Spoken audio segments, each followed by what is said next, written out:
እግዚአብሔር ወይ ማረን፣ አማኑኤል ወይ ማረን።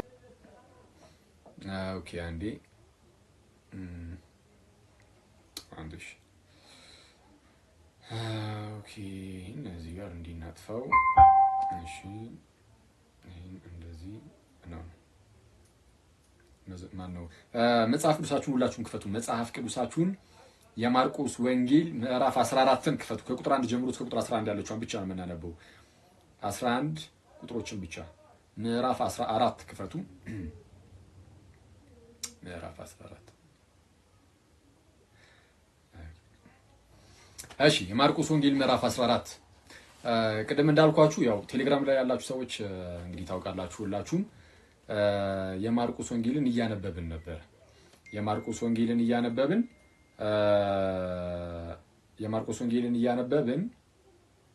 ምዕራፍ 14 ላይ ደርሰናል ዛሬ ምዕራፍ 14 ላይ እና አንድ አጋጣሚ ሆኖ መጀመሪያ ልክ ስንጀምረው አሁን ይሄንን የሕማማትን ጊዜ ምናምን አስበን ማለት አይደለም የጀመረው፣ ግን እንደ አጋጣሚ ቅርብ ጊዜ ነው የጀመረው። ታስታውሳላችሁ። አሁን ባለፈው ቴሌግራም ቻናላችን ላይ የሌላችሁ ሰዎች ግቡ፣ ይጠቅማል። ቻናሉ አሪፍ ነው ብዬ አስባለሁ። ቴሌግራም ቻናላችን ላይ ግቡ። ሐዋርያዊ መልሱ እዚሁ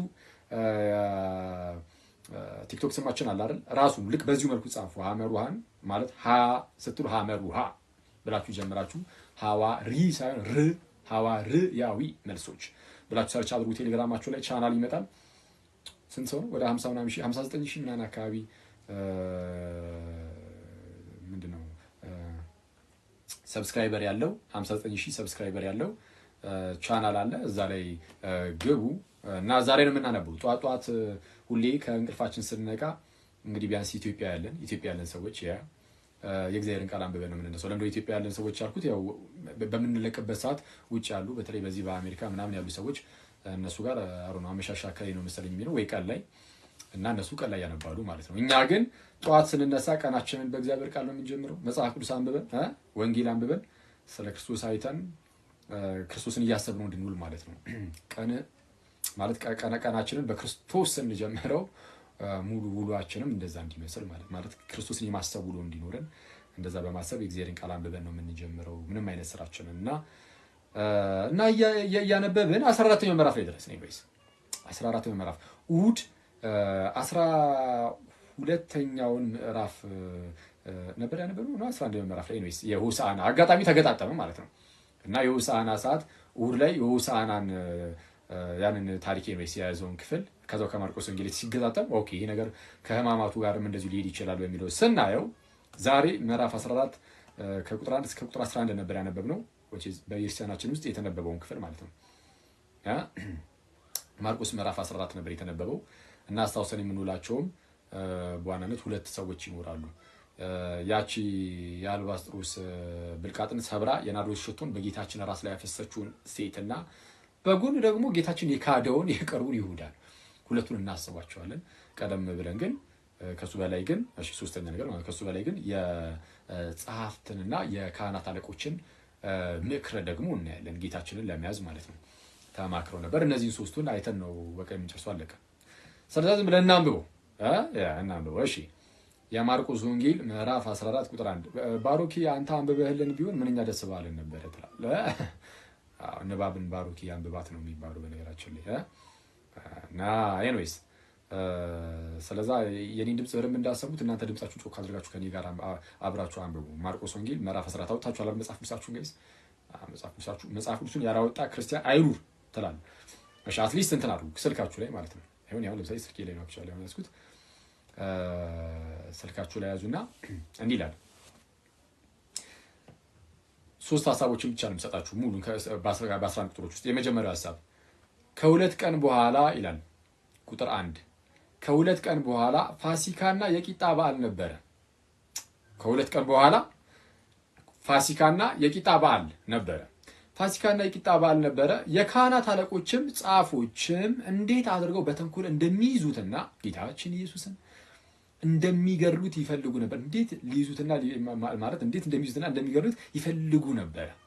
ጸሐፍትና የካህናት አለቆች የሕዝብ ሁከት እንዳይሆን በበዓል አይሁን ይሉ ነበርና ይሄ ነገር በበዓል አይሁን ማለት ጌታችንን ሊገድሉት ፈልገዋል።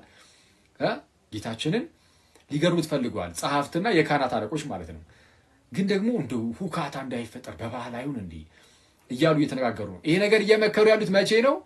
ከሁለት ቀን በኋላ ፋሲካና የቂጣ በዓል ሲሆን እና እነሱ አልተረዱትም፣ አላወቁትም። ጋይዝ አላወቁትም እንጂ ጌታችንና መድኃኒታችን ኢየሱስ እውነተኛው የፋሲካው በግ ሆኖ በዕለቱ ቀን በዛው በበዓላቸው ቀን እውነተኛው የፋሲካው በግ ሆኖ ሊታረድ እንደሆነ የዓለምን ኃጢአት ለማስወገድ ማለት ነው። እንደዛ እንደሆነ አልተረዱትም፣ አልገባቸውም። እነሱ በቃ ክርስቶስን ለመግደል ነበር የሚነሳሱትና ለመግደል የሚነሳሱትና ማን ናቸው?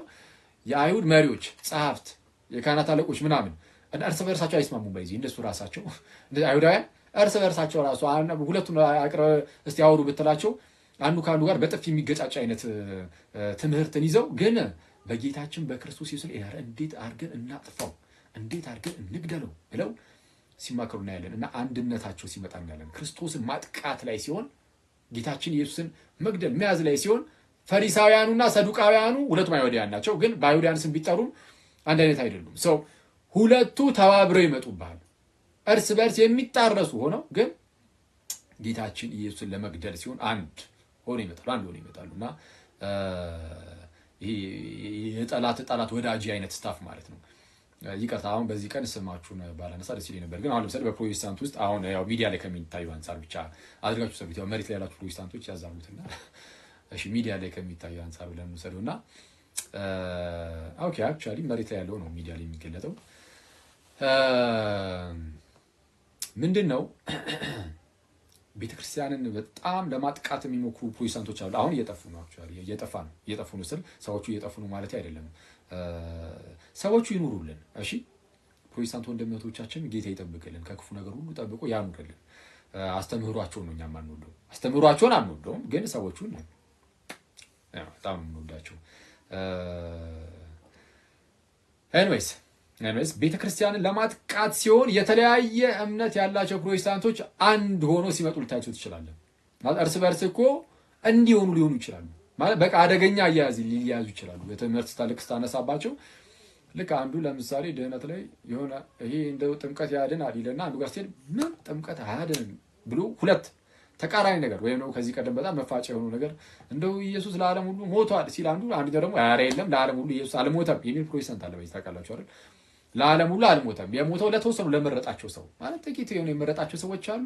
ለእነሱ ብቻ ነው ኢየሱስ ክርስቶስ መጥቶ የሞተው የሚሉ ሰዎች አሉ፣ ፕሮቴስታንቶች አሉ። እርስ በርስ እነሷን ይፋጫሉ። ልክ ቤተክርስቲያን የጌታን አካል ወይ ዘራሱን ክርስቶስን ማለት ነው። በዚህ ቤተክርስቲያን ማጥቃት ክርስቶስን ማጥቃት ነው። ታውቃላችሁ አይደል? ቤተክርስቲያን ማለት ህንጻ አይደለም ነው ማለት በዋናነት ማለት ነው።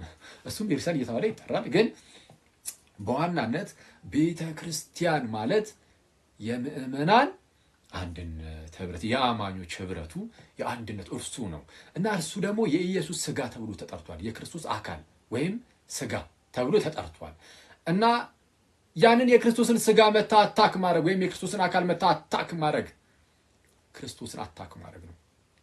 ቤተክርስቲያንን የሚሳደብ ኢየሱስን የሚሳደብ የኢየሱስ ጠላቱ ነው። ኢየሱስ ጠላቱ ነው። ብዙ ጊዜ አሁን ፕሮቴስታንቶች ላይ ስንሰራ ምናምን ለፕሮቴስታንቶች ጥላቻ ያለን የሚመስላቸው ሰዎች አሉ። ነው አይደለም። ማለት ይህንን እንግዲህ የልባችንን ጌታ ኢየሱስ ነው የሚያውቀውና ለፕሮቴስታንቶች ምንም አይነት ጥላቻ የለንም። አንዳንድ በጣም በጥላቻ ያበዱ ሰዎች አሉ፣ እነሱ ተዋቸው። ኤኒዌይስ ግን ለፕሮቴስታንት ግን በፍጹም ክርስቶስ በሚያውቀው ምንም አይነት ጥላቻ የለም በልባችን ውስጥ። ግን ሳያስቡት የክርስቶስ ጠላት ሆኖ ተነስተዋል። እንዴት ከተባለ የኢየሱስን ቤተክርስቲያን በመሳደባቸው፣ የኢየሱስን ቤተክርስቲያን ለማሳደድ በመሞከራቸው። ኦኬ ስለዚህ የክርስቶስን ቤተክርስቲያን ማሳደድ ክርስቶስን ማሳደድ ነው። ልክ ጌታችን ኢየሱስ ለጳውሎስ እንዳለው ነው። ጳውሎስ ቤተክርስቲያን ያሳደድ ነበር እንደምታውቁትና እያሳደደ ደማስቆ ላይ ደረሰ። ኤኒዌይስ እና ደማስቆ ላይ ጌታችን ኢየሱስ አገኙ ቀጥታ ኢየሱስን ማለት ኢየሱስ ጳውሎስን የተርሴሱ ሳውልን ቀጥታ አገኘውና በብርሃን ብልጭታ ጣለውና ሳውል ስለምን ታሳደደኛለህ የሚል ድምጽ መጣ። እና ሳውል በዛ ጊዜ በጣም እንደው የተባረከ ሰው ነው ማለት ቤተክርስቲያንን ያሳድዳል። አዎ ግን በመቀናት ለእግዚአብሔር እንደው በመቀናት ነው። ለእግዚአብሔር በመቀናት ሳይገባው ቤተክርስቲያንን ያሳድድ ነበርና ልቡን ግን እግዚአብሔር ያውቀው ነበርና መረጠው። ጌታችን ኢየሱስ መረጠው ጳውሎስን። ድምጹን እንኳን ከቅዱሱ አንደበት የሚወጣውን ያንን ድምጽ ለመስማት እንኳን ጳውሎስ ታደለ። ሳውል ሳውል ስለምን ታሳድደኛለህ የሚለውን ድምፅ እሱ ብቻ ነበር የሰማው። ባይዚ በዙሪያ ያሉ ሰዎች ራሱ አይሰማቸውም። በቃ ጳውሎስ ይሰማዋል፣ እነሱ አይሰማቸውም፣ በዙሪያ ያሉ ሰዎች ራሱ እና ስለምን ታሳድደኛለህ አለ። ለምን እንዴት ነው ጳውሎስ የናዝሬቱ ኢየሱስን ያሳድደው? ማለት አንተ ማን ነህ ጌታዊ ብሎ ሲጠይቀው አንተ የምታሳድደኝ የናዝሬቱ ኢየሱስ ነኝ፣ የመውጊያውን ብረት ብትቃወም በአንተ ላይ ይብስብሃል አለ። እንዴት ነው እስቲ አሁን የተርሴሱ ሳውል ጳውሎስ ጌታችን ኢየሱስን እንዴት ነው ያሳድደው? አግኝቶት ነው? ሞቶ ከተነሳ በኋላ በክብር በአብ ቀኝ ከተቀመጠ በኋላ ቀጥታ ኢምፐርሰን ሄዶ ኢየሱስን አይደለም መንካት መቅረብ የሚችላል? የለም። እንዴት ነው ታዲያ ክርስቶስን ያሳደደው ከተባለ ኢየሱስ በአብ ቀኝ ተቀመጠ ሲባል የእርሱ ሙላቱ የምትሆን ቤተክርስቲያን ምድር ላይ አለች። ሙላቱ የምትሆኗ የቤተ ክርስቲያን ምድር ላይ አለች እና እርሷ የእርሱ አካሉ ናት የቤተ ክርስቲያን። ስለዛ ቤተክርስቲያንን መንካት ኢየሱስን መንካት ማለቅ አይደለ ነው። ኢየሱስ ቤተክርስቲያንን መንካት ኢየሱስን መንካት። ለዛ ነው ስለምን ታሳድደኛለህ አለው ጳውሎስ። ቤተክርስቲያንን ያሳድደው ክርስቲያኖችን ማለት ነው። ቤተክርስቲያንን ሲያሳድድ ጌታ ኢየሱስ መጣን ስለምን ታሳድደኛለህ አለው እና ቤተክርስቲያንን በጣም የሚሳደቡ ቤተክርስቲያንን በጣም ለማሳደድ የሚሞክሩ እዚህ እንግዲህ በየሚዲያው ምናምን እናያለን አይደል? ፕሮቴስታንቶችን እነሱ በጣም ከታላቅ ይቅርታ ጋር የኢየሱስ ጠላት እንደሆኑ ነው ማምነው እኔ። ስለዚህ የክርስቶስ ጠላት በጣም ይቅርታ አድርጉልኝ፣ ቤተክርስቲያንን የሚናገሩበት መንገድ በጣም አደገኛ እና ኤንዌይስ ግን እነዚህ የክርስቲያን ጠላት የሆኑ ሰዎችን ሰብስባችሁ ብታመጧቸው አንዱ ከአንዱ ጋር እንኳን በፍጹም ሊስማማ የማይችል ሰው ናቸው። በፍጹም አይስማሙም። ልክ ክርስቶስን ለማጥቃት ሲሆን ግን ይስማማሉ። ክርስቶስን ስል ቤተክርስቲያንን ማለት ነው። ምክንያቱም ቤተክርስቲያን ማጥቃት ክርስቶስን ማጥቃት እንደሆነ ስላሳዩአችሁ። ልክ እንደዚህ ሁሉ ጌታችን ኢየሱስን ለማጥቃት ፈሪሳውያን፣ ሰዱቃውያን እየተሰባሰበ ነው የሚመጣው። የአይሁዳውያን መሪዎች አንድ መስለው ነው የሚመጡት። ኦኬ። በነገራችን ላይ አያይዤ ለመግለጽ ማለት ነው የክርስቶስ ጠላት ከሆነ ሰው ጋር ህብረት አድርጌ ወንጌል ሰብካለሁ ምናምን የሚመስል አይነት ነገር ሰምቼ ነበር። አሁን ላይ እሺ ብዙም አላነሳውም፣ እንመጣበታለን። ግን እንዲህ የሚባል ነገር የለም። ቤተክርስቲያንን የሚያሳድድ ቤተክርስቲያንን የሚሳደብ ሰው ካለ ከሱ ጋር ምንም የምትሰራው ነገር የለም። እንዲህ የሚባል ታሪክ የለም። ሰው ምንድነው? ቤተክርስቲያን ሁሉን በሁሉ የሚሞላ የእርሱ ሙላቱ ናትና የሚጎድልባት ነገር ስለሌለ ከእርሷ እየቀዳ ወጣ ብለህ ሌላ የምታያቸው ነገሮች ካሉ አይተህ በደምብ ጠንከር እያልክ መስራት ነው። ኦኬ። ደግሞ የሚሰራ ደግሞ እኔ ሰራሁኝ እኮ አይልም ማለት ቤተክርስቲያናችን ምንድነው የሚለው? እግዚአብሔር ሰራ። ስለዛ የሚያግዘን አጋዣችን እግዚአብሔር ካለ ክርስቶስ ኢየሱስ ካለ የክርስቶስ ጠላቶች አያስፈልጉንም። ራሱ የወንጌል ስብከት ላይ ማለት ነው። እና ወንጌል አብሬ ይሰብካል አይባልም። አሁን ላይ ይሄንን ዴፓሪድበትም ግን መጣበታለሁ በዚህ እቺ ጾም ስታልፍ እንመጣበታለን። እኔ ነው አሁን ግን እኛ ሙሉ በሙሉ ትኩረታችንን ጌታ ኢየሱስ ላይ እናድርግ፣ ክርስቶስ ላይ ትኩረታችንን እናድርግና የጸሐፍት አለቆችና ፈሪሳውያን የጸሐፍት አለቆችና ጸሐፍትና የካህናት አለቆች ጌታ ኢየሱስን ሊገድሉት ተማከሩ እና እንዳትረሱ ልክ የፋሲካው በዓል ማለት ዘጸአት ላይ ታስታውሳላችሁ አይደለ? እግዚአብሔር ሕዝቡ እስራኤልን ከግብጽ ባርነት ነፃ ለማውጣት ሲነሳ ባሪያውን ሙሴ ላከና ከዛ በኋላ ታላቅ ተአምር በፈርዖን ቤት ላይ በዛ ሕዝብ ላይ ሊያመጣ ሆነ። ቁጣ በኩራትን ሁሉ የሚገድል አይነት ቁጣ ማለት ነው። ሕዝቡ ነፃ ያወጣው በኩራትን ራሱ በመግደል በጣም ትልልቅ ተአምራትን አድርጎ ነው እንደምታውቁት እግዚአብሔር እና ያኔ ነውር የሌለበት በግ በእስራኤል ቤት እንዲታረድ ተደረገ። በእያንዳንዱ ቤት ነውር የሌለበት በግ እስራኤላውያን ያርዱና ደሙን በመቃናቸው ላይ ይረጫሉ፣ ስጋውን ይበላሉ እና የጥፋት መልአክ በመጣ ጊዜ ይሄ መቃኑ በዛ በፋሲካው በግ ደም የተረጨውን መቃን እያዩ ያንን ቤት የደሙ ምልክት ያለበትን ቤት እያለፈ ይሄዳል። አይገርልም። ከዛ ቤት የሚገርለው የደሙ ምልክት የሌለበትን ቤት እየመረጠ ነው። እና ያ ምሳሌ አለው ጋይዝ። ጌታችን ወይም እግዚአብሔር አምላካችን እንዲሁ ዝም ብሎ ነገሮችን ዝም ብሎ ያስቀመጠ አይደለም። እያንዳንዱ ነገሮች ምሳሌ አላቸው። ሊመጣ ላለው ለክርስቶስ ኢየሱስ ምሳሌ ናቸው። እና ጌታችን ኢየሱስ መጥቶ ስለ ሁላችን እንደሚታረድና ያ ደሙ ደግሞ በልባችን ላይ እንደሚረጭ ስለዚህም ከሞት ደግሞ የምናመልጠው በዛ ደም እንደሆነ የሚያሳይ ነው። ነውር የሌለበት እነሆ የዓለምን ኃጢአት የሚያስወግድ የእግዚአብሔር በግ ተብሎ የለ ጌታችን ኢየሱስ እና ለእሱ ምሳሌ ነበረ። ነውር የሌለበት ከኃጢአት ሁሉ የተለየ ከሰማያት ከፍ ከፍ ያለ እንዲህ ያለ መስዋዕት ሊቀ ካህናት ብቻ ሳይሆን መስዋዕትም ያስፈልገን ነበርና ጌታችን ኢየሱስ ስለ ሁላችን በመስቀል ላይ መስዋዕት ይሆናል። ስለዛ እውነተኛው የፋሲካው በግ ማን ነው? ክርስቶስ ነው። በጣም የሚያስደንቃችሁ ደግሞ መጥቶ ይህንን መስዋዕት የሆነው ፋሲካችን ክርስቶስ የታረደልን መቼ ነው? አይሁዳውያን ያንኑ የፋሲካን በዓል እግዚአብሔር ራሱን ያዘዛቸው በዚህ ለመታሰቢያ እንዲሆን እንትን በሉት አክብሩት ይህንን በዓል ብሎ ያንን በዓል በሚያከብሩበት ቀን ነበረ ጌታችን ኢየሱስ የሚታረደው። በመስቀል ላይ ራሱ መስዋዕት አድርጎ ያቀረበው ማለት ነው። ፋሲካችን ክርስቶስ ታርዶልናል አለ ቅዱስ ጳውሎስ በመጀመሪያ ቆሮንቶስ መልእክቱ ምዕራፍ 2 ላይ እና አላወቁም። ይሄ ጸሐፍቱ ምናምን እነዚህ ካህናት አለቆች፣ የአይሁድ መሪዎች እነሱ ስለ ጌታችን ኢየሱስ ምንም አልገባቸውም። ስለዛ ከነገ ወዲያ ማለት ነው የፋሲካና የቂጣ በዓላቸው ሆኖ ይለያያል። ሁለቱ በዓላቸው አለ፣ ግን አንድ የቂጣ በዓል ቀጣይ የሚከበር ነው። ያው ግን አንድ ላይ የሆነ ነገር ነው። ምንድነው አስተሳስረው ነው ብዙ ጊዜ የሚይዙት አይሁዳውያን። ለዛ ነው አንድ ላይ አድርጎ ያስቀመጡት ጸሐፊው። እና ልክ ከነገ ወዲያ የፋሲካ በዓላቸው ሆኖ ከሁለት ቀን በኋላ እንደዛ ሆኖ ዛሬ ላይ ሊገሩት እየተማከሩ ነው። አላወቁትም፣ ግን ጌታችን እዛችው ቀን ላይ ኧረ እነሱ በቃ ያንን የፋሲካን በዓል ያከብራሉ፣ ያንን ያስታውሳሉ። ኧረ እውነተኛው የፋሲካው በግስ እኔ እኮ ነኝ ብሎ ጌታችን ኢየሱስ እጆቹን በመስቀል ላይ ይዘረጋና ስለ እኔም ስለ እናንተም ጋይዝ ስለሚቀልዱበት ስለ ሙስሊሞች፣ ስለማይቀበሉት ኤቲስቶች፣ የተቀበሉት መስሏቸው ስላልተቀበሉት ስለ የትኞቹም ሰዎችም፣ ስለ እኛም ስለ ሁላችን ስለ ዓለም ሁሉ ጌታ ኢየሱስ በመስቀል ላይ እጆቹን ዘርግቶ ታላቅ የሆነ ፍቅሩን በማሳየት ደሙን ስለ ሁላችን አፈሰሰ። ስለዚህ ለሚያምኑ ሁሉ ይህ የክርስቶስ ደም ልቡ ላይ ይረጫል። ለሚያምን ሁሉ፣ ላላመን አይደለም።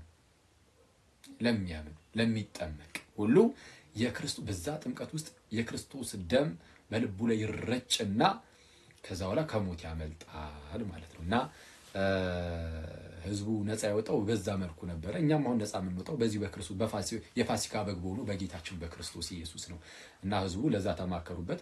ክርስቶስ ፊት ለፊት ላይ ያየዋል ማለት ይሄ እንደሚገደል ምናምን ያውቀዋል እኮ ደጋግሞ ነው ይነገራቸው። ኢቭን አሁን የማርቆስ ወንጌል ምዕራፍ 14 ላይ አይደለም ከዚህ በፊት 3 ጊዜ ደጋግሞ ለሐዋርያቱን ይነግራቸዋል። አሁን ለሽማግሌዎች ተላልፎ ይሰጣል፣ ለካህናት አለቆች ተላልፎ ይሰጣል፣ የሰው ልጅ ከዛ ይገርዱታል፣ በሶስተኛው ቀን ይነሳል እያለ 3 ጊዜ ሙሉ ነግሯቸዋል እንደሚገደል። ከዚህ ወቅት በፊት ብቻ ራሱ ማለት ነው አትሊስት ወንጌሉ ላይ በተጻፈው ልክ ብቻ ራሱ እንሂድ ብንል 3 ሙሉ ነው ሲነግራቸው አይተናል። በማርቆስ ወንጌል ብቻ ማለት ነው። እና ለሶስተኛ ጊዜ ሲነግራቸው አይተናል። እነሱም በደንብ አያስተውሉትም አክቹአሊ ሐዋርያቱም ግን ያው ይላል ወንጌሉም እነሱም እንደማያስተውሉት ይናገራል። ብቻ ግን ክርስቶስ ፊት ለፊት ላይ ይመጣበት ዘንድ ያለውን መከራ ያውቀዋል። በጣም አደገኛ መከራ ያውቀዋል። ያ መከራ ደግሞ በመከራው የተቀማን ነው በፈቃዱ የተቀበለው ቢሆንም ግን ዝም ብሎ እንደዚሁ ማለት የሆነ እስቲ ይመመኝ እስቲ የተወሰነ እያለ ዝም ብሎ ህመሙን የተወሰነ እየቀመሰ እንደዛ ራሱ አይደለም ባይዚ ሪል የሆነ ህመም ልክ እናንተ እንደሚያማችሁ እንደዛ አይነት ልክ እኛ እንደሚያመን ማለት ነው እንደዛ አይነት የህመም ስሜት በክርስቶስ ውስጥ ዘልቆ ገብቶ ሞትን ቀመሰ። ይሄን ሁሉ ነገር አስቀድሞ ጌታችን ከፊት ያየዋል እኮ አምላክ ነው። አይተዋል። እሱ በስጋ የተገለጠ ጌታ በስጋ የተገለጠ አምላክ ነው። እግዚአብሔርን የመምሰል ምስጢር ያለ ጥርጥር ታላቅ ነው። በስጋ የተገለጠ እንዲህ በስጋ የተገለጠው ጌታ እዛ ጋር የባሪያን መልክ የያዘው በእግዚአብሔር መልክ ይኖር የነበረው እርሱ ፊት ለፊት ላይ መከራውን፣ መገረፉን፣ ሞቱን ያየዋል ያውቀዋል። እና እንደዛ ሆኖ በጣም እናንተን ከመውደዱ የተነሳ እና እኔን ኦፍ ኮርስ በጣም ከመውደዱ የተነሳ ወደ እንደዚህ አይነት አሰቃቂ መከራ በደስታ ይገባል ጌታ ኢየሱስ። እና በስመ አብ እኔ የክርስቶስ ፍቅሩ በስመ አብ እና ሳያውቀው ድንገት የመጣበት መከራ አይደለም። የሆነ ያላሰበው ችግር ውስጥ የገባ ነው ብላችሁ የምታስቡት ጋይስ እንደዛ እኮ አይደለም። ክርስቶስ የሆነ ያላሰበው ችግር ውስጥ ገብቶ ከዛ መውጣት አቅቶት እንደዛ እኮ አይደለም። ፊት ለፊት ላይ እያየው ነው ያንን መከራ ምናምን እያየው በጣም ለእኛ ያለው ፍቅር እጅጉን በዝቶበት ሰተት ብሎ ገባ እንደዚህ አይነት አደገኛ መከራ ውስጥ ማለት ነው። ይሄ የእርሱ አንኮንዲሽናል የሆነ ፍቅር ነው። በቃ ከኛ ምንም ሳይ እንዲሁ ዝም ብሎ ወዶን ማለት ነው። ኤኒዌይስ እና እነዚህ የማያውቁ ጸሐፍት እና የካህናት አለቆች መከሩበት። አላወቁም እንጂ ምንም እንኳን ከሁለት ቀን በኋላ ፋሲካ ሲሆን እና የቂጣ በዓል ሲሆን እንደዛ ማድረጋቸው ክርስቶስ ራሱ እውነተኛው የፋሲካው በግ ሆኖ ሊታረድ እንደሆነ ግን አልተገነዘቡትም። እሺ እንዲህ ይላል ቀጣይ ቁጥር 3 ላይ ነን። ካሁን በላይ ዘንበ ይቀለል አድርጌ ነገራችሁ ብቻ ጨርሳታለሁ በ2 ደቂቃ ውስጥ። እርሱም በቢታንያ ጌታችን ኢየሱስ ማለት ነው በቢታንያ ሳለ በለምጻሙ በስምዖን ቤት በነበረ ጊዜ በማዕድ ተቀምጦ ሳለ ጌታችን ኢየሱስ በለምጻሙ በስምዖን ቤት ሳለ በነበረ ጊዜ በማዕድ ተቀምጦ ነበርና ጌታችን ኢየሱስ በስምዖን ቤት ነው ያለው ምናምን። እሺ ከዛስ አንዲት ሴት ዋጋው እጅግ የከበረ ጥሩ ናርዶስ ሽቶ የመላበት የአልባስጥሮስ ብልቃጥ ይዛ መጣች። በጣም ዋጋው እጅግ ውድ የሆነ የከበረ ማለት ነው። በጣም ውድ ነው። በጣም ውድ የሆነ ሽቶ አንዲት ሴት ይዛ መጣች። ያ ናርዶስ ሽቶ የሞላበት የአልባስጥሮስ ብልቃጥ ይዛ መጣች። ብልቃጡንም ሰብራ በራሱ ላይ አፈሰሰችው፣ በጌታችን በክርስቶስ ኢየሱስ ላይ ማለት ነው። ማለት በቃ አሁን ልጅቷ ያላት የመጨረሻውን ውድ ነገር ነው ይዛ የመጣችው ሴቲቱ ማለት ነው። የመጨረሻው ውድ ነገር እና ለሷ ብቻ አይደለም ውድ ነገር አክቹአሊ በዙሪያ በዛ አካባቢ ለተሰበሰቡት ሁሉ ውድ ነገር ነው። ያ ነገር በጣም ውድ ነው። በምን ታውቃላችሁ? ቀጠል አድርጎ አንዳንዶችም ይላል ያው በተለይ ይሁዳ ይህ የሽቱ ጥፋት ለምንድን ነው አሉ። ይህ የሽቱ ጥፋት ለምንድን ነው? ይህ ሽቶ ከ300 ዲናር በሚበልጥ ዋጋ ተሽጦ ለድሆች ሊሰጥ ይችል ነበርና ብለው በራሳቸው ይቆጡ ነበር። እርሷንም ነቀፏት ይላል እና ብዙዎቹ ነቀፏት። እሺ አባከንሽ፣ ለድሆች ይሰጣል ነበር 300 ሙሉ ዲናር የሚያወጣ ሽቶ እንዴት እንደዚህ ታባክኛለሽ አይነት ነገር ማለት ነው። እና እሷ ያደረገችው ጌታ ኢየሱስን ፊት ለፊት ላይ ያየችው ነው። አስባችሁታል? እና ክርስቶስ በፍጹም እንዲያመልጣት አልፈለገችም። ስለዛ ያላትን ነገር ይዛ መጣ፣ ውዱን ነገር ለኢየሱስ በራሱ ላይ ያፈሰሰችው ያን ውድ የሆነውን ሽቶ እና ጌታ ኢየሱስ ግን መለስ አደረገና ተዋታል። አይቷል፣ ልቧን ያውቃላ ጌታ ኢየሱስ ልቧ ለክርስቶስ ያላትን በልቧ ላይ ለክርስቶስ ያላትን ቦታ ያውቃልና ተዋት። ስለምን ታደክሟታላችሁ? መልካም ስራ ሰርታልኛለች። ድሆች ሁል ጊዜ ከእናንተ ጋር ይኖራሉና በማናቸውም በወደዳችሁት ጊዜ መልካም ልታደርጉላቸው ትችላላችሁ። እኔ ግን ሁል ጊዜ ከእናንተ ጋር አልኖርም። አሁን ይለያቸው። የተቻላትን አደረገች። አስቀድማ ለመቃብሬ ስጋዬን ቀባችኋል።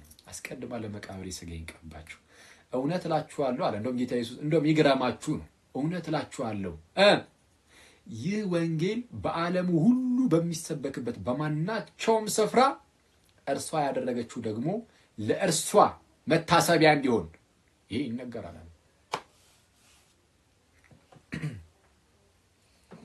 ለእርሷ መታሰቢያ ሊሆን ይሄ ይነገራል።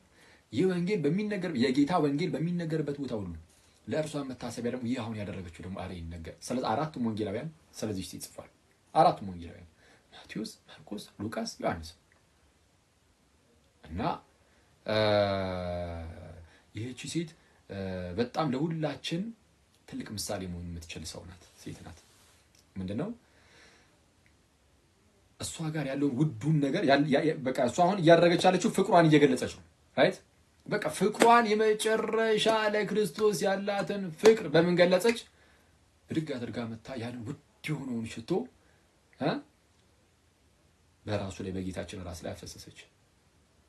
ስጋዬን ቀባቸው አለ ጌታ ኢየሱስ። ስለዛ ራሱ ላይ ብቻ ማፍሰስ አይደለም፣ ሙሉ ስጋውን በሽቶ ከእግሩ ጀምሮ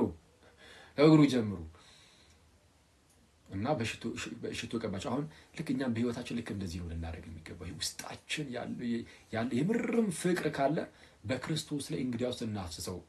የት አግኝተ ነው አክሊል ልትሉኝ ትችላላችሁ። ቅድም እንዳልኳችሁ ቤተክርስቲያን የክርስቶስ አካል ናት። ቤተክርስቲያን የክርስቶስ አካል ናት። የክርስቶስ አካል ከሆነች በቃ ቤተክርስቲያን መንካት ክርስቶስን መንካት ነው ብያችሁ የለ። ስለዛ ለክርስቲያኖች የምናሳየው ለወንድም እህቶቻችን የምናሳየው ያ ፍቅር ከፍቅር በመነጨ ሁኔታ ደግሞ ለእነርሱ የምንሆንላቸው ሁኔታ ለክርስቶስ ይሆንለት ነው። አለቀ። ኦኬ። የፍቅርን ሽቶ በዛ በአካሉ ላይ በቤተ ክርስቲያን ላይ ስናፈስ እያፈሰስን ያለነው በክርስቶስ ኢየሱስ ላይ ነው። ስለዛ ወንድሞቻችንን እህቶቻችንን መውደድ ማፍቀር እና ለክርስቶስ ያለንን ፍቅር አሁን ያቺ ሴት ያንን ሽቶ በማፍሰስ ገልጻ የለ ጌታችን ኢየሱስ ደግሞ ምን አለ? የሚወደኝ ቢኖር ትእዛዜን ይጠብቃል። ስለዛ ትእዛዙን በመጠበቅ ፍቅራችንን መግለጽ እቺ ለሁላችንም በቃ ተምሳሌት እንደሷ ነው መሆን ያለብን አይነት ነገር የምትባል አይነት ሴት ማለት ናት። እና ጌታችን ኢየሱስም ይህ ወንጌል በተነገረበት ሁሉ ስለዚህ ሴት ደግሞ ለእርሷ መታሰቢያ ነው ይነገራል። እና ስለዛ ይሄ ከዚህ ወንጌል ጋር ሁሉ ጊዜ አብሮ የሚነገር ነገር ነው ያላት እቺ ሴት። በተነገረ ቁጥር ስሟ ራሱ አልተጻፈም። በቃ ለሁላችንም ምሳሌ ሆነ የተቀመጠች አይነት ሴት ናት እና በጣም የምታስደንቅ ሴት ነበረች። እሺ ቀጠል አድርጎ እንዲህ ይላል። የዚህ ሴትዮ ደግሞ ተቃራኒ ማለት ነው። እሺ አንድ ሰው ምን ብሎ ኮሜንት አደረገልኝ? አወስ የታጊንቺው እያልኩ ነበር አጋጣሚ። እሺ ስለዛ አሁን ልክ እንደዛ ማለት ነው። እሺ ቀጠል አድርጎ ሁለት ቁጥር ነው ያለው። ቁጥር 10 ነው። ቁጥር 11 ላንብብላችሁ። ከ12ቱም አንዱ የአስቆሮቱ ይሁዳ አሳልፎ ሊሰጠው ጌታችንና መድኃኒታችን ኢየሱስ ክርስቶስን ወደ ካህናት አለቆች ሄደ።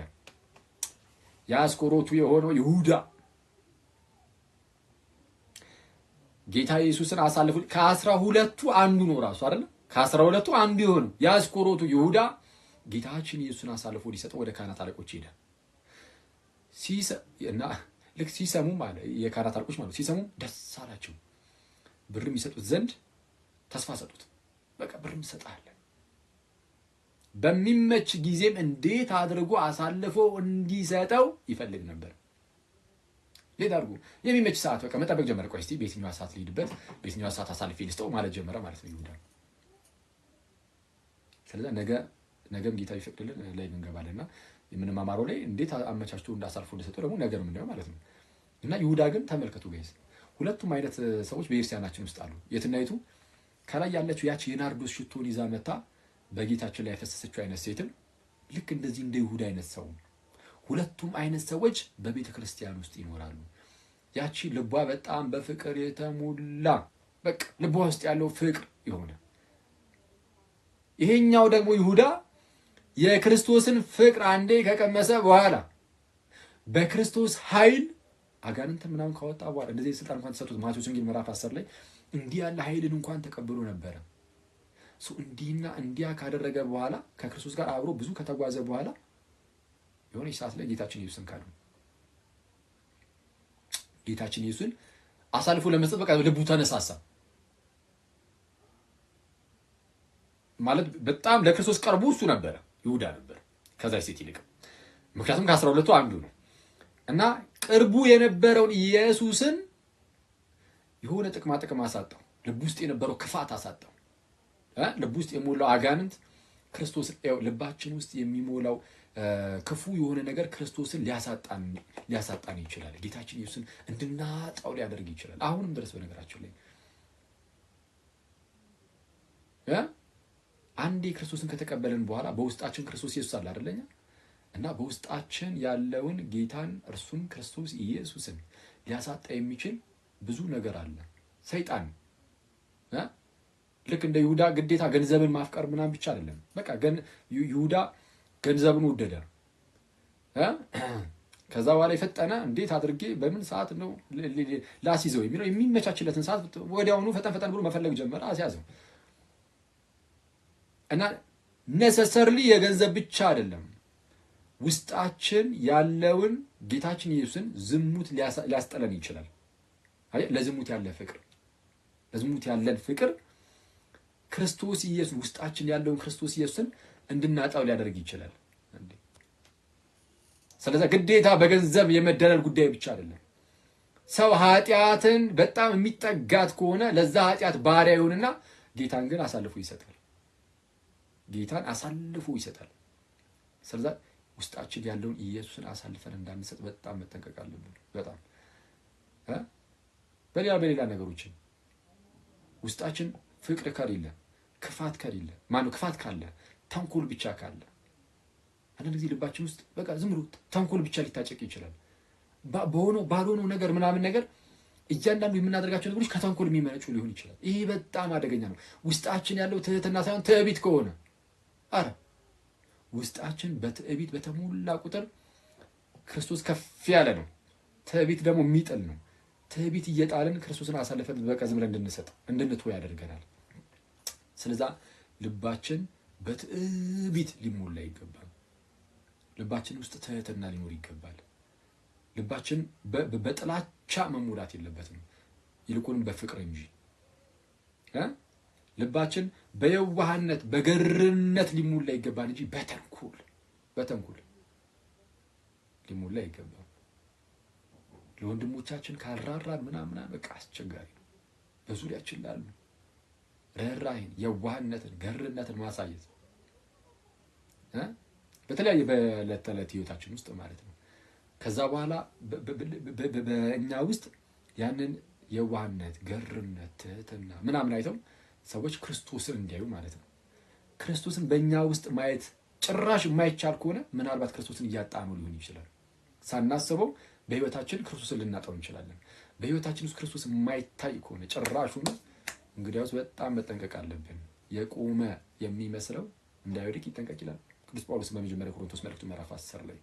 ስለዛ በህይወታችን ውስጥ ክርስቶስ ጭራሽ የማይታይ ከሆነ ክርስቶስን እያጣ ነው እየተው ነው እየሄድን ነው ማለት ነው። ዝም ብሎ ለምሳሌ በጣም ለገንዘብ ፍቅር ያለው ሰው ወይ በተንኮል የተሞላ ሰው ወይ በትዕቢት የተሞላ ሰው አሊያም በዝሙት ብቻ የታጠረ ሰው አሁን እንደዚህ ኃጢአቶች ወደ ህይወታቸው አይመጡም እያልኩኝ አይደለም። ሊመጣ ይችላል ኦፍ ኮርስ እንደዚህ ኃጢአት በህይወታችን ውስጥ ሊመጣ ይችላል። ግን ቶሎ ምልስ ማለት ግን ያስፈልጋል። እና በዚሁ ግን ዝም ብሎ የሚቀጥል ሰው ካለ ዝም ብሎ በዝሙት ብቻ የሚመላለስ ሰው ዝም ብሎ በክፋት ብቻ የሚመላለስ ሰው በተንኮል ብቻ የሚመላለስ ሰው ካለ አሁን እዚህ ያንን ሰው ልክ ስታዩት የምር ክርስቶስን ታዩታላችሁ፣ እናየዋለን። በዛ ሰው ክርስቶስ እንላለን። እንዲህማ ካልን ክርስቶስን አመፀኛ ማድረግ ነው። በዛ ሰው ውስጥ ጭራሽ በፍጹም ክርስቶስን ልናየው አንችልም።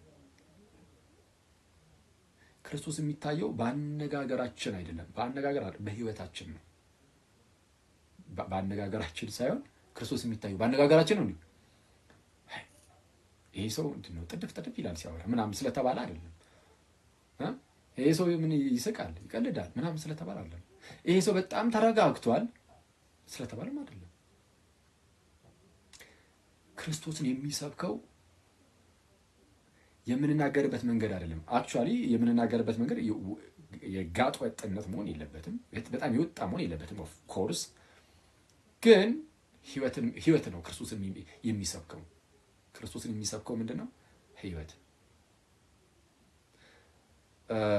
በጣም ተረጋግተ አውርተ እርጎ ራሱ እንዳንተ አይረጋም እንደተባሉ ልክ ረጋ ብለ ከዛን ህይወት ግን ከክርስቶስ የራቃ ከሆነ በቃ ክርስቶስን አንተን አይቼ ክርስቶስን አላየው።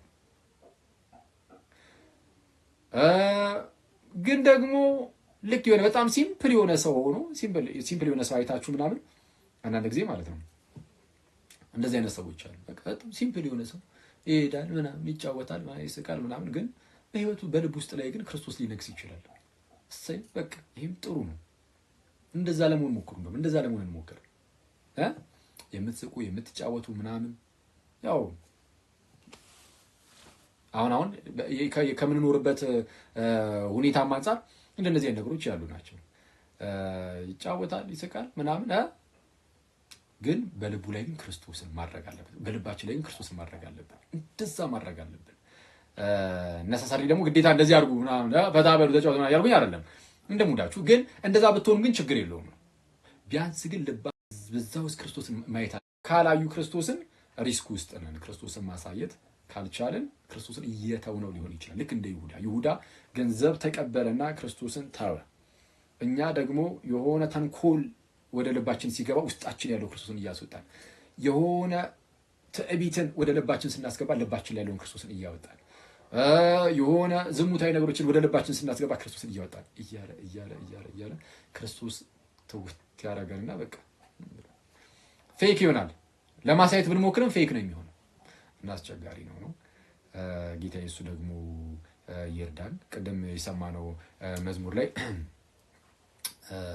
ዛሬን አይቼ ጌታ ይወድሃለሁ እልሃለሁ ግን የዛሬን ማነው የነገኝ ግን ስለማላውቅ እፈራለሁ ምናምን እያለች ነበር ዘማሪዋ። እና እውነት ነው፣ የነጋችንን አናውቅም ሁላችንም ማለት ነው። ዛሬ ላይ በቃ ጌታችንን እንወደዋለን ትክክል አይደል? እንግዲህ ክርስቲያን ሆኖ ጌታችንን የማይወድ የለም። የመውደዳችን አቅም ቢለያይም በጣም የሚያሳዝነው ፓርታችን እኛ በደንብ አንወደውም ክርስቶስን። በቃ ግልጽ ነው። እኔ ስለ ራሴ እሱን አውቃለሁ። የመውደድ አቅም መፈተን ይችላል። ዝም ብዬ እወደዋለሁ ምናምን ስላልክ አይደለም። የምርም ውስጥህን በደንብ በቃ አድምጠው እስቲ። የምር ክርስቶስን በደንብ መውደድ በሚገባ ልክ ትወዷል። እኔ አሁን እንደዛ አልኩ እና ብዙዎቻችሁም እንደኔ ተመዝኑኛላችሁ። ዝም ብዬ ሳያችሁ መረወመኔ እና ጌታችንን እርሱ ምን ያህል እንደወደደን እናውቃለን። እና እንደዛ ወዶን እኛ መልሰን በዛ ደረጃ መውደድ በእሱን ያህል ባይሆን እንኳን ግን በደንብ መውደድ ግን አልቻልንም። ስለዛ ምንድነው ቀስ በቀስ በፍቅሩ እያደጉ መሄድ ይጠይቃል። የምርም ስንወደው ስራችን ይገልጠዋል ፍቅሩን። በቃ ለእርሱ ያለንን ፍቅር ስራችን እየገለጠው ይሄዳል። ስራችን እየገለጠው ይሄዳል። ከዚህ በፊት ብያችኋለሁ። በጣም ለምትወዱት ሰው ብዙ ነገር እሱም ያን የምትወዱት ሰው የሚጠላውን በጣም ብዙ ነገር ትተዋላችሁ። ለዛ ለምትወዱት ሰው ስትሉ ጌታችን ኢየሱስን የምርም በዛ ደረጃ የምንወደው ከሆነ እርሱ የሚጠላውን ሁሉ እንጠላለን። በጣም በቀላሉ ማለት ነው። ግን ያው የለም በአንዴ እንደዚህ አይነት ፍቅር ላይ አንደርስም። ስለዛ ቀስ በቀስ የጌታችን ኢየሱስ ክርስቶስ ፍቅር እርሱን መውደዱ በመንፈሱ በኩል ነው በልባችን የሚፈሰው እና ያ በልባችን የፈሰሰው የእርሱ ፍቅር ግን እያደገ የሚሄድ ነው። ዝም ብሎ አንዴ ሙልት ብሎ በተሰጣ በቃ አለቀ። ከዚህ ላይ በማያድግ ፍቅር ነው ምናምን የሚባል አይደለም። እያደገ በደንብ የለም እየተሟሟቀ የሚሄድ አይነት ፍቅር ነው። ስለዚህ እንደዛ እያደገ መሄድ አለበት። አይመስላችሁም? እኔ ይመስለኛል እና ለክርስቶስ ያለን ፍቅር ልክ እንደዛች ምንድነው ናርዶስ ሽቶ እንዳመጣቸው ይሁን እና ፍቅር ደግሞ በልባችን በደንብ ሲኖር ክርስቶስ በተአምር ልናወጣው አንችልም። ይሁዳ በልቡ ክፋት ስላለ ነው ጌታችንን አሳልፎ የሰጠው። እና ክፋትን ማስወገድ፣ ትዕቢትን ማስወገድ ትልቁ ነገር ትዕቢትን ማስወገድ። በአንድም በሌላም በትዕቢት ልንፈተን እንችላለን። ስለዚህ ቶሎ ብሎ ምልስ ማለት ትዕቢት ልክ ሲፈትን አባቶችን ማየት የኤርሳን አባቶቻችን ሄዶ ማየት በምንም ነገር ልተበት አትችልም። ከዛ በቅድስና ተተብታል። አባቶችን አይተ ከየት ያመጣው ቅድስና? በስመ አብ ማለት የኑሮ ቅድስና የህይወት ቅድስና ማለት ነው። የለም ስለዚህ ልክ እነሱን ስታይ አፍን ዘግተህ ጸጥ ብለህ ትቀመጣታለህ። በእውቀት ልተብት ያምርሃል። እስቲ የአባቶችን ሂድና እስቲ ቅዱስ አትናቴዎስ በ19 ዓመቱ ነው ኦን ዘ ኢንካርኔሽን የጻፈው በእንተ ተሰጎተ ቃልን። እሱ አትረዳውም እንደውም አንረዳውም ትላለህ። እና ስለዛ በደንብ ሀምብል ያደርጉሃል። በቃ የኤርሲያን አባቶች የሆነ በምንም ነገር ልተበት አትችልም በምንም ነገር። ስለዛ ሁሉ ጊዜ ቢሆን ትሁት መሆን በጣም በብዙ ነገር እንደምንወድቅም ደግሞ ማስታወስ። እንወድቃለን እኮ ሁሌ እንደወደቅን አይደል? በቃ ግን የሚያነሳን ግን እግዚአብሔር ነው። ስለዛ ሁሌም ቢሆን ትምክህታችንን እግዚአብሔርን እያደረጉ በእግዚአብሔር ብቻ ተስፋ ማድረግ። ስለዛ የነጋችንን አናውቅም። ቀደም እንዳልኳችሁ በእግዚአብሔር ላይ ግን ተስፋ አለን። ስለዛ የማይጥለን እግዚአብሔርን ብቻ ተስፋ ካደረግንና በእርሱ ብቻ ላይ ትምክህታችን እርሱ ብቻ ከሆነ የክርስቶስ መስቀል ብቻ ከሆነ ልክ ቅዱስ ጳውሎስ እንደሚናገረው ነው ከክርስቶስ መስቀል በቀር ከእኔ ሌላ ትምክህት ይራቅ ብሎ እንደተናገረ ትምክህታችን የጌታ መስቀሉ ብቻ ከሆነ ክርስቶስ ኢየሱስ ብቻ ከሆነ እንግዲያውስ አንወድቅም። ክርስቶስ አይጥለንም። ግን በእርሱ ላይ እንመካ። በራሳችን መመካ ስንጀምር ነው ሁሌ የምንወድቀው። በራሳችን አንመካ። የሚመካ በማን ይመካ? ሰው በእግዚአብሔር ይመካ። በእግዚአብሔር ይመካ። እንደዛ ነው። እናንተ ሰዎች ከ42 ሆነ 3 ከ42 እሺ አሉን ከ12 ነው። ዛሬ በጣም አደገኛ ኳስ አለ ሲሉ ነበርና ላቀሳሰር ነበር በህማማቱ አንቢ። እሺ አቀሳሰርኩ ማለት ነው። እሺ ስቀልድ ነው እንግዲህ ዋናው ነገር እንግዲህ ይሄ ነው። ይሄንን ይመስላል። ነገ ጌታችን ቢረዳንና ቢፈቅድልን ምን እናደርጋለን? ሐሙስ ነው ደግሞ ሐሙስ ከመሆኑ አንጻር ደግሞ ከዚህ ቀጥሎ አሁን ይሄ ወንጌል ክፍል እስከ ቁጥር 11 አንብበን ይለ ከዛ በኋላ ያለው ደግሞ ነገ የሚነበቡ ናቸው። ነገ ደግሞ እነሱን እናነባለን። ከዛን አርብ የስቅለቱን መማማር አለብን ጋይዝ። አርብ ያሰብኩት የጌታችን ኢየሱስን እሺ በቃ አሁን ጨርሻለሁ።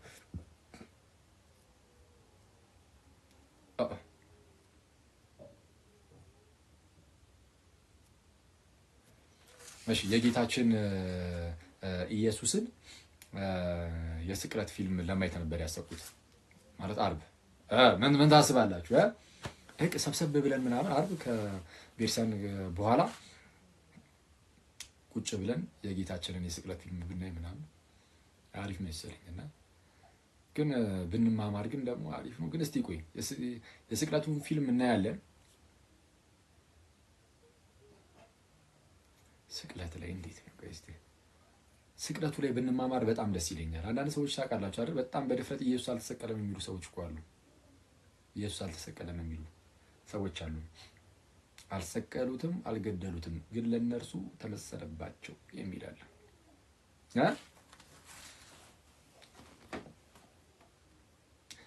ወይስ ነገ እስቲ ቆይ ነገ ስቅለቱን እንማማር እንዴ? አስቤበት እዛው ቴሌግራም ላይ ያሳውቃችኋለሁ። ተውት። ፊልሙንማ እናያለን ግድል። እሺ ፊልሙን እናያለን። እሺ ምን አንድ መዝሙር ይዘምርላችሁ ሐኖሴ ካለ ወይስ ምን ይሻላችኋል? ሐኖሴ ካለ ናስቲ ካለ አስገቡት። ቲቱ ምናምን ካላችሁ አስገቡት። ሐኖሴ አኬ እንኳን ደረሰ። እንኳን አብሮ አደረሰ። እንዲያቁን ይታሉ። እንዴት አለ? ሰላም ነው? ሁሉ መልካም ይመስገን አምላክ አለ። አንድ ትልቅ አባት ምን አሉት መሰለ? ይሄንን ሳምንት ምዕራፍ የለም ቁጥር የለም። እስቲ እንዴት ነው? ለምንድን ነው? ፍቅርን ለመግለጥ ምዕራፍና ቁጥር ከጠቀስክ ፍቅርህ ግማሽ ነው። በዚህ ሳምንት ጌታ ላሳየን ፍቅር ምዕራፍ የለም ቁጥር የለም።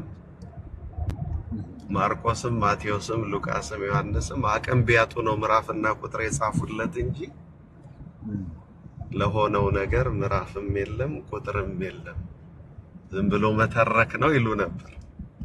እውነት ነው። ስለዚህ በቃላት እንኳን የሚገለጽ አይደለም። እና ከምታወዛግበን እኔ ፕሮግራም ልምረጥ። ሐሙስ ስጋው ደሙና መዝሙር ነበረ የተደረገው በጌታ ሐሙስ እሱን ብንማር ከነትህትናው ከነጥበቱ በጣም ጥሩ። እሺ ዲያቆን ዓርብ ደግሞ ቀኑን ሙሉ ቤተክርስቲያን ስንማርበት ስለምንውል ትምህርቱ አጥሮ ብታሳያቸውን ፊልሙን ምንም አይደል። ግን ሐሙስ አያምልጥ።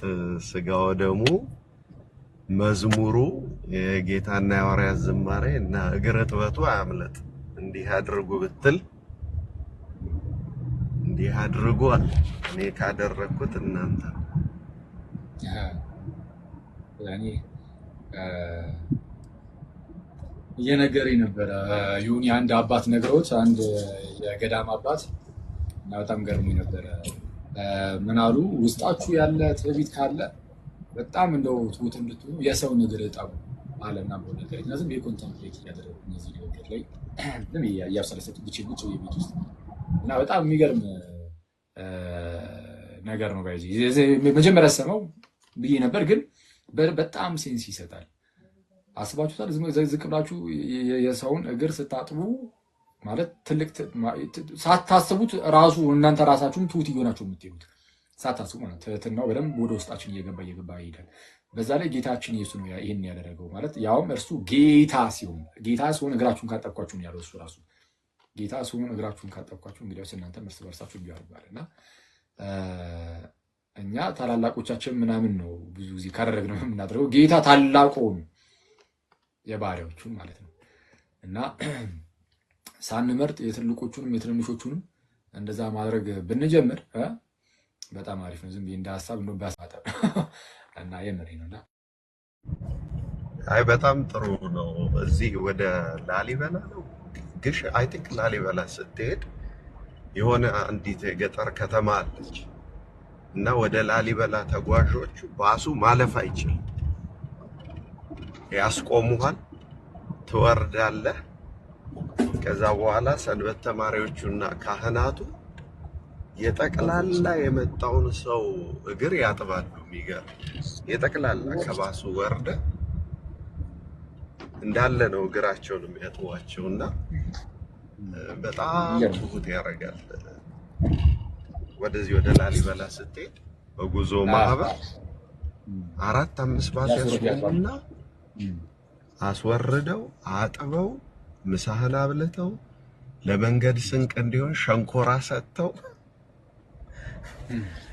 በቃ ከዛ በኋላ ያለውን መንገድ እኛ በአመት አንዴ የምናገኘው በረከት ነው ይላልና የሐሙስን ነገር ስታስብ ውሃ እንኳን አቅርቡልኝ አላለም። ራሱ ነው ውሃውን ያቀረበው ማበሻውን ይዞ ያ እና በጣም ደስ የሚል ነገር ነው የሰራውና ሲጨርስ ያስተማረው ትምህርት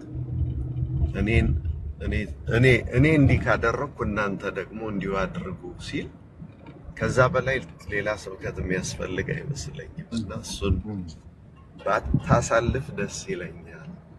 እዚህ ላስት 2 ዓመት በፊት አንድ አባት መጡና የሆነ ወንድም ግራጁዌሽን ላይ ልጁ በጣም የምናከብረው የምንወደው አገልጋይ ነው እና ሁሉም ሰው ተነስቶ እግዚአብሔር ይስጥ እንኳን አደረገልህ ምናምን ብለው መረቁትና እኛ አባት በጣም ኃይለኛ የጥንት አባት ናቸው እና ተነሱና የሳቸው ተራ ሲደርስ ና አሉትና ተንበርከከሉት። አዳራሽ ሙሉ ሰው ነው ያለው። እንግዲህ በሰው ፊት አንበረከኩትና 3 ጊዜ በኩርኩም 2 ጊዜ በቁንጥጫ ያረጉና ወደፊት እንዳተበት ይሄ ቀብዲ ነው